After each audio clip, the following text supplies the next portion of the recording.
All right, let's toss it over to the fourth member of our project. Vergil often establishes his offense behind throwing a hard and accurate power jab. A power jab is a step jab where the power comes from pushing off the back foot. However, Vergil has a tendency to push off the back foot with too much power, which typically leaves him off balance and heavy on the front foot for a relatively longer period of time. The false step he uses to change his rhythm to throw the power jab often makes his jab flat-footed,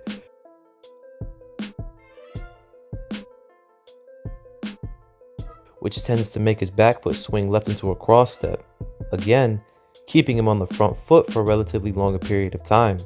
What makes it worse is that Vergil doesn't often change the speed on his punches, including the jab, and typically throws it at the same intensity, making it far easier to avoid and counter over time. All versions of a single mid-range jab, or even the double jab, which can leave him susceptible to Madrimov's slip counters.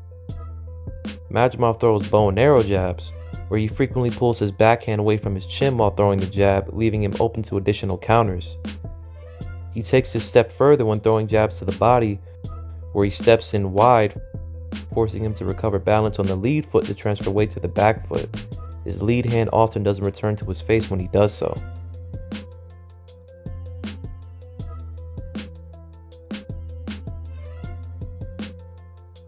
In his last fight, Ortiz at times fought out of a low guard position with his lead hand near his waist, while his backhand was at his chest or protecting his chin. From this position, Ortiz relies on upper torso movement such as slips and pulls in order to avoid punches.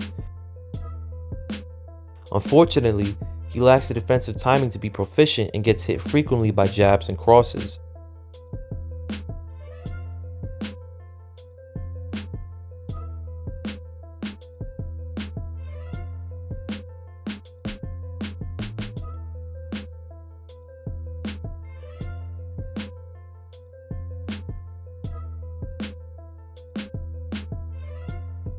He also occasionally uses probes and throws a lot of up jabs, which are jabs from the waist that aren't typically within an opponent's line of sight, making them difficult to anticipate.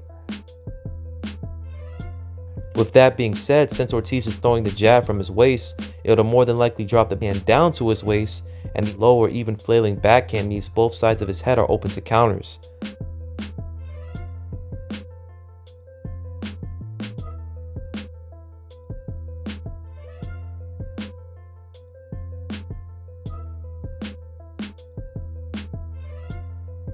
When he wants to land power, he throws lead crosses, hooks, and overhands.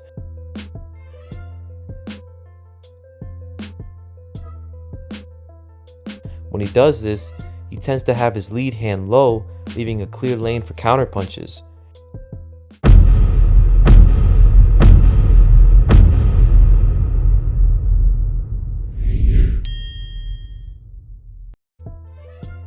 Ortiz also utilizes the Philly shell. Like his low guard, and emphasis on upper torso movement such as pulling rather than slips or catching the jab with his backhand means he has a very hard time defending against it. Shell practitioners also usually give away the shot to the body above the sling and below the right glove. Here he's likely to duck the cross instead of blocking it with his face. However, he doesn't usually follow his duck with a smother or reverse shuffle out of range, meaning the opponent can eventually change the trajectory of the backhand and catch him on the way down.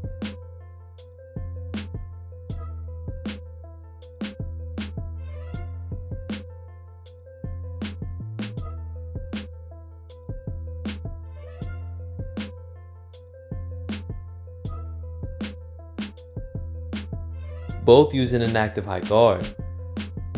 An inactive high guard merely blocks and absorbs punches using the gloves as motionless shields.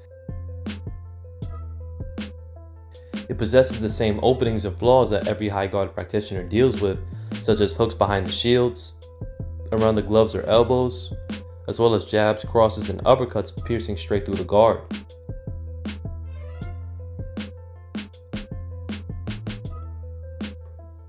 Vergil changes head slots with pre-slips to feint his opponent, as well as reactive slips and pulls combined with an occasional reverse shuffle to avoid additional punches. both fighters also tend to utilize the active high guard to catch and parry away punches.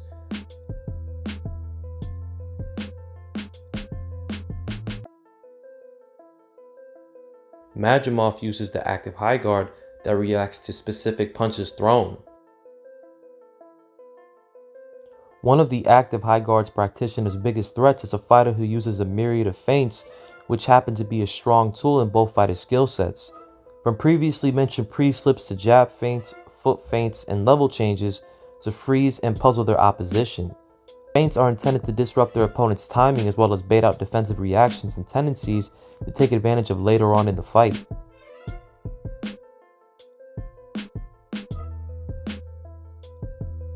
In Ortiz's case, a fighter who uses constant pre-slips, hand feints, and level changes will keep him guessing between where to move his gloves.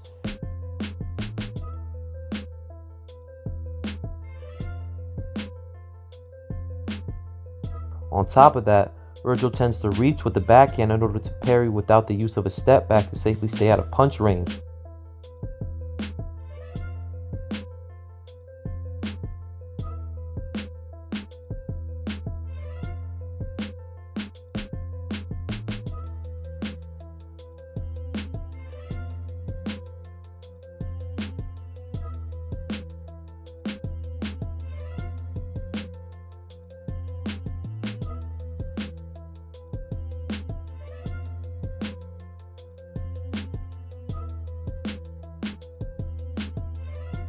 Vergil likes to set up power punches with level changes and stab jabs. Eventually, he would begin feinting with the level change or stab to the body to then explode into a cross or overhand that is usually succeeded by a lead hook or uppercut in combination.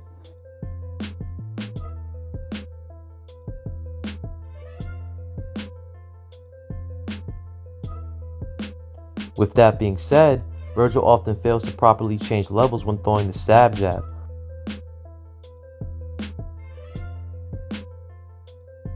Madrimov tends to duck in a Philly shell or parry with his backhand. As a result, his head becomes exposed and vulnerable for a subsequent jab or power punch.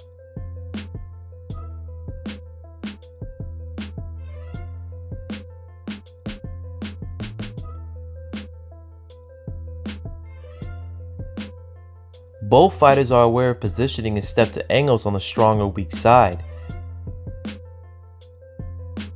They either use angles to safely exit from punching range after attacking or step to angles to attack from a new position before or as their opponent resets to the new angle. With Ortiz being heavily reliant on the high guard, Madrimov may have an easier time controlling his guard to safely reach the new position.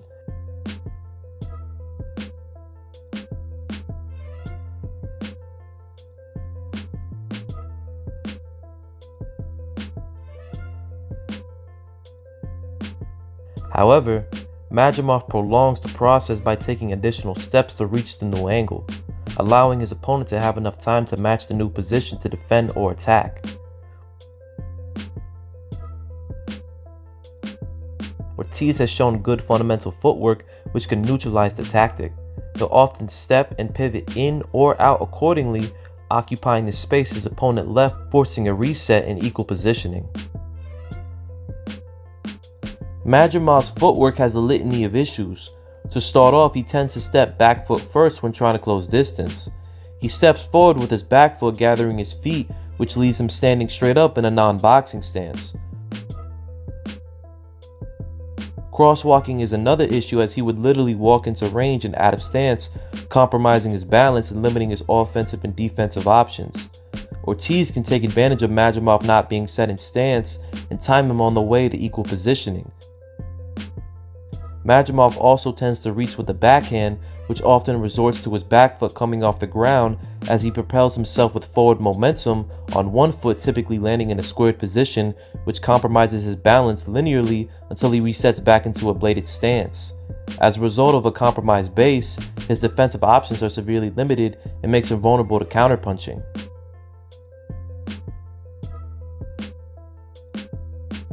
Madrimov has other dangerous methods of crashing into range. Another notable method is leaping into mid-range with a lead hook, widely known as a gazelle hook. While the punch itself is commonly used and can be very effective if done properly,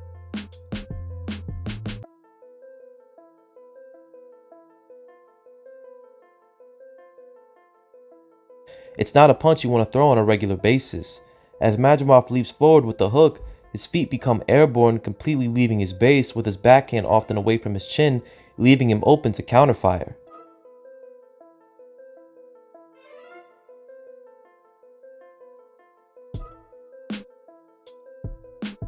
Ortiz has a good control game in the pocket. He effectively uses frames, pins, and head control to momentarily stifle opponents' punching and also creates space to establish offense.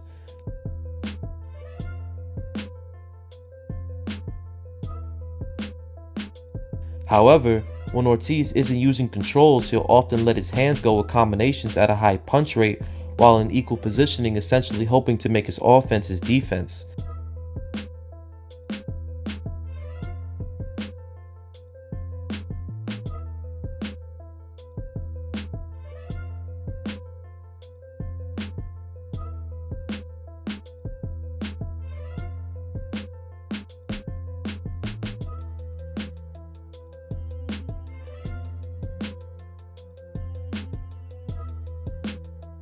In the pocket, Madrimov may prove to be a lot more vulnerable, as unlike Vergil, he lacks a sophisticated and consistent control game. His inside game is mostly comprised of explosive power punches and good hand speed to throw combinations.